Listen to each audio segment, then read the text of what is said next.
In today's video, I'm going to teach you how to review Smartsheet pricing and choose the right plan for your needs.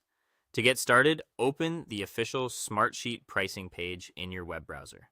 It's important to use the official pricing page so you're looking at the most current information directly from the source.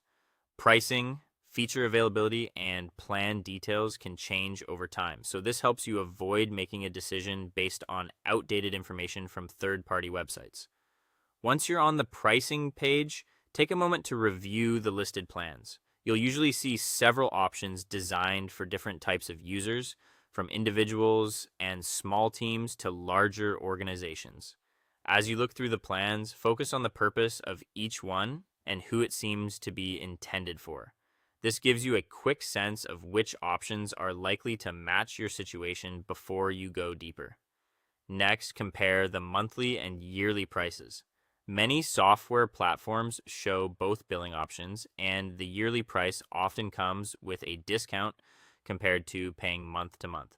Be sure to check whether the price shown is per user, per month, or billed annually, because that can make a big difference in the total cost. Reading those pricing labels carefully will help you understand the real expense over time. After that, check which features are included in each plan. This is one of the most important parts of the process. Don't just look at the price alone. Look at what you actually get, such as collaboration tools, automation reporting, and security features, integrations, or admin controls.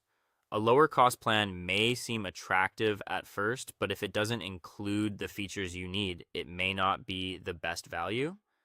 You should also look for advanced add-ons or quote-based products. Some tools and enterprise level options may not have a fixed public price and instead require contacting sales for a custom quote. Add-ons can also increase the overall cost, so it's helpful to note them early if you think you might need those extra capabilities. Then calculate the cost based on the number of users. If pricing is charged per user, multiply the listed rate by the number of people who will need access. This gives you a more realistic estimate and helps you compare plans accurately, especially for teams. Finally, save the pricing details before choosing a plan.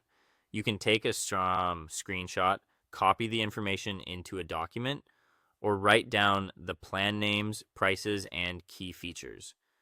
This makes it easier to compare your options carefully and come back to the details later before making your final decision.